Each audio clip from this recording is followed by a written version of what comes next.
Okay, let me see if I can try that again.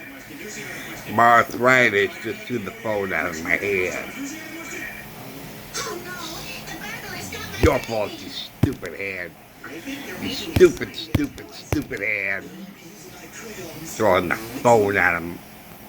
You stupid hand. I'm gonna get rid of you and get a new hand. That's what I'm gonna do. Yeah, I'm not happy with you. I know, but you brought this on yourself. No, don't try making up to me, stupid hand. All right. Um.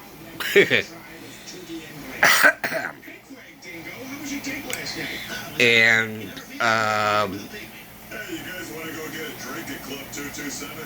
so I would see snippets here and there and stuff like that, but I never would see the full speech. Well, today I saw the full speech. I was so surprised, and they said they cut it. They said they cut it short.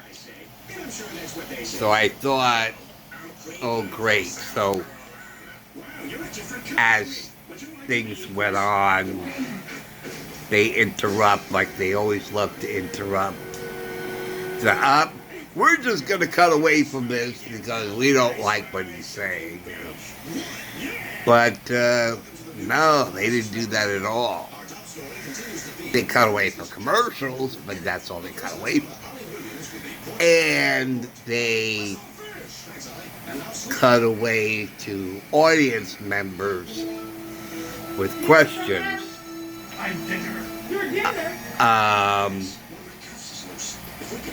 When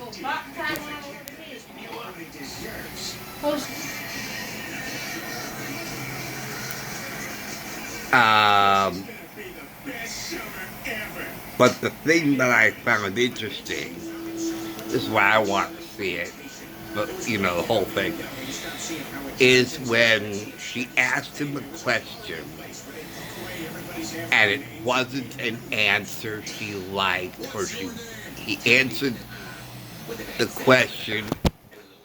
Oh God, here we go again.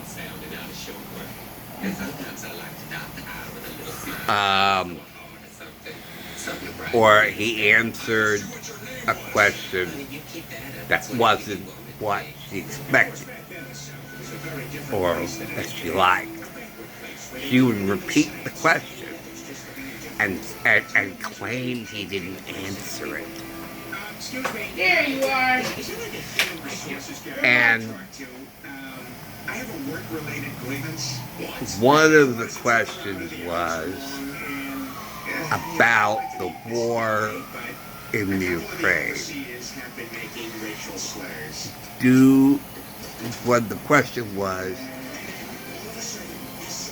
are you going to support Ukraine?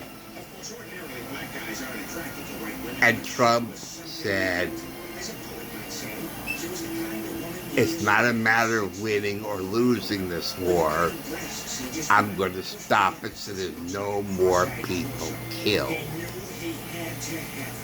And that was a very thoughtful answer, and one that I didn't even think of.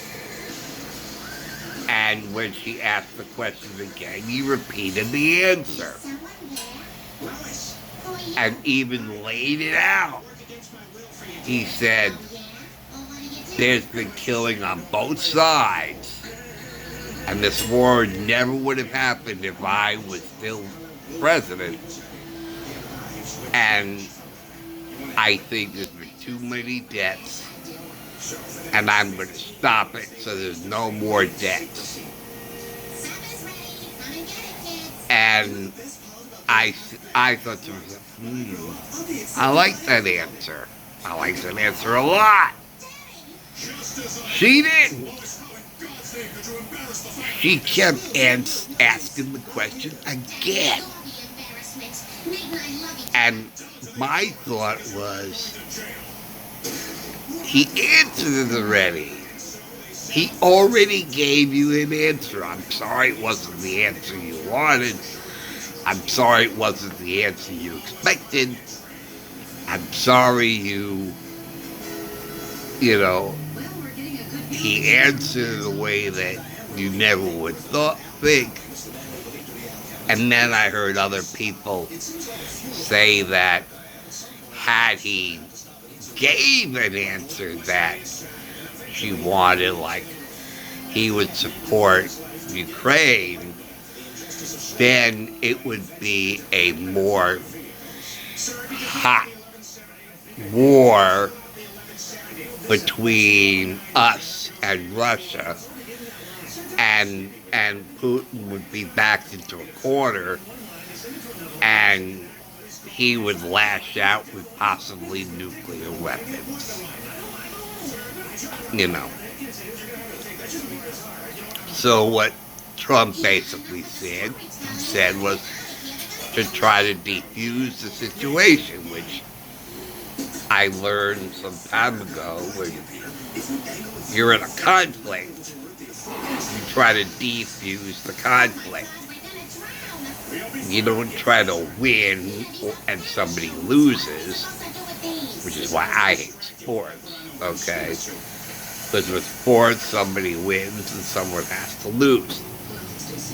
Well, this is bad also, because who's going to win this war?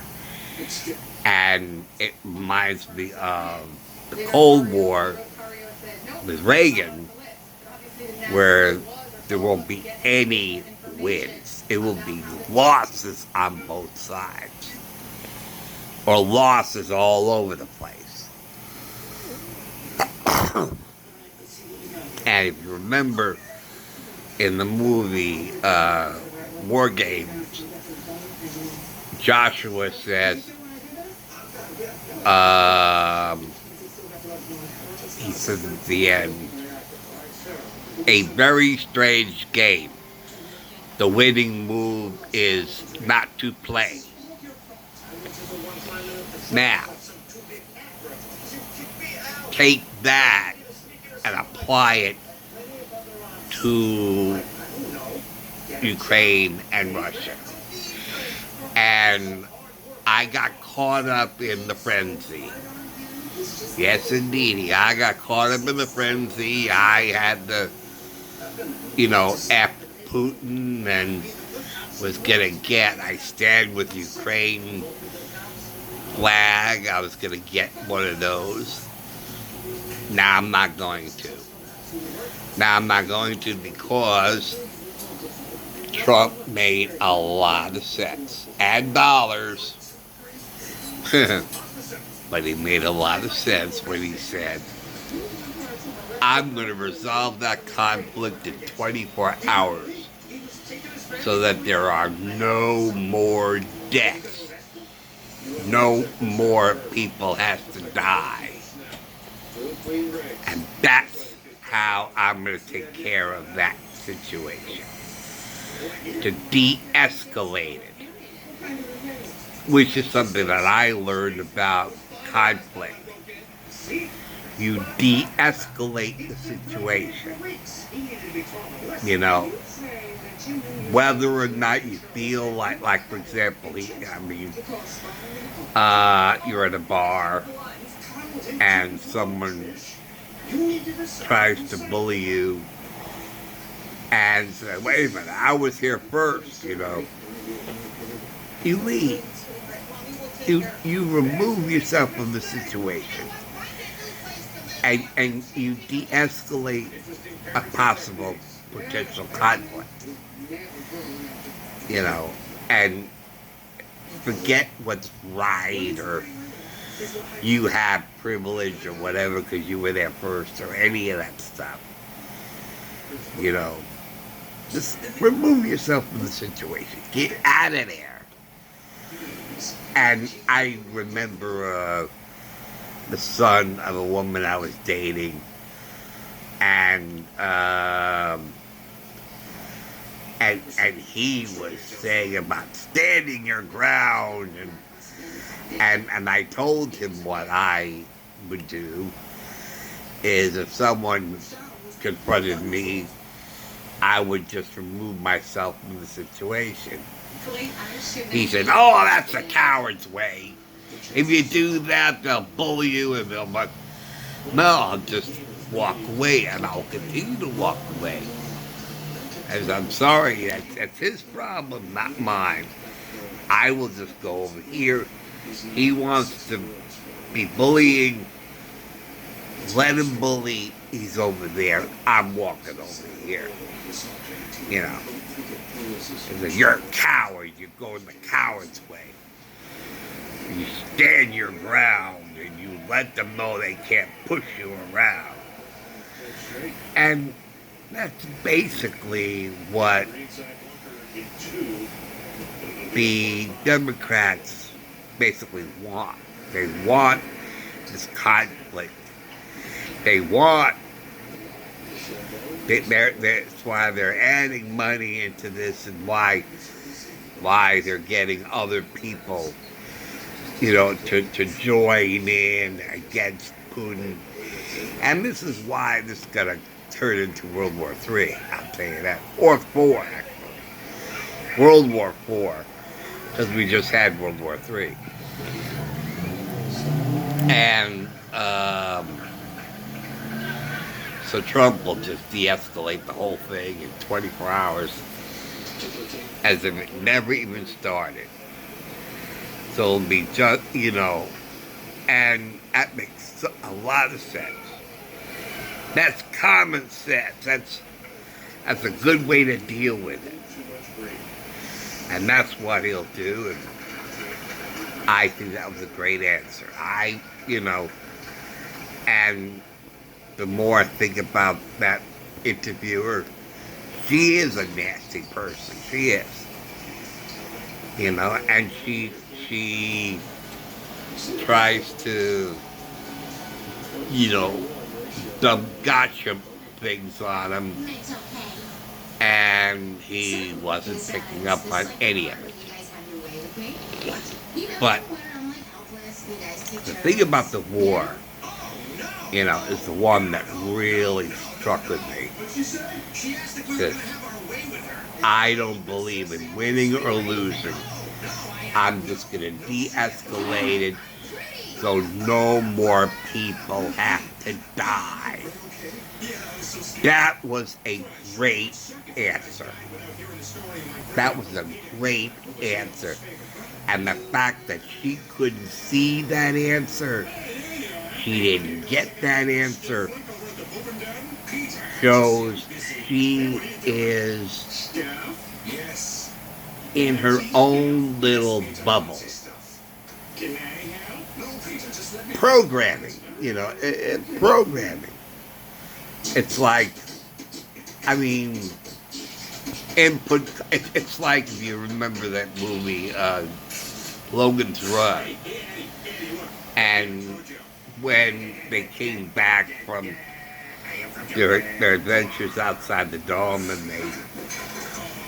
and the computer got a hold of those images, which it never seen before, it never knew before. And up comes a great line: input contrary to established facts. Input contrary to established facts. So I think of Trump's answer to her question and her reaction to his answer is like that computer saying input contrary to established facts. And they kept asking the question, describe outside. What is outside? It is warm out there. Everything's open. There's an old man. There are cats. There are books. There is chairs. Trees. The sun. There's an open lake or whatever they call it. Very people and grade markers and this and computers input contrary to establish. Like, what about the runners? We found the runners. They're all frozen. Input contrary to establish. So she reminds me of that computer spewing out input contrary to established facts. That's what she reminds me of. And I would say try to talk to any Democrat. You would be just like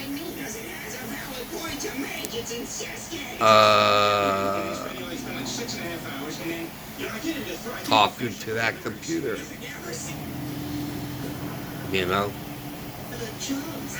No winning, no losing. Just diffuse the conflict. Input contrary to established facts. You still haven't told us if you support, You're still not answering the question.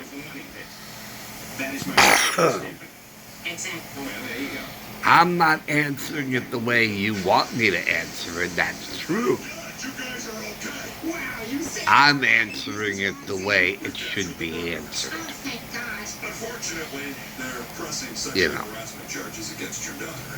So, anyway, that's pretty much all I wanted to say. Thanks for watching. Thanks for listening in. I'll see you guys later. Take care, guys. See you soon. Bye.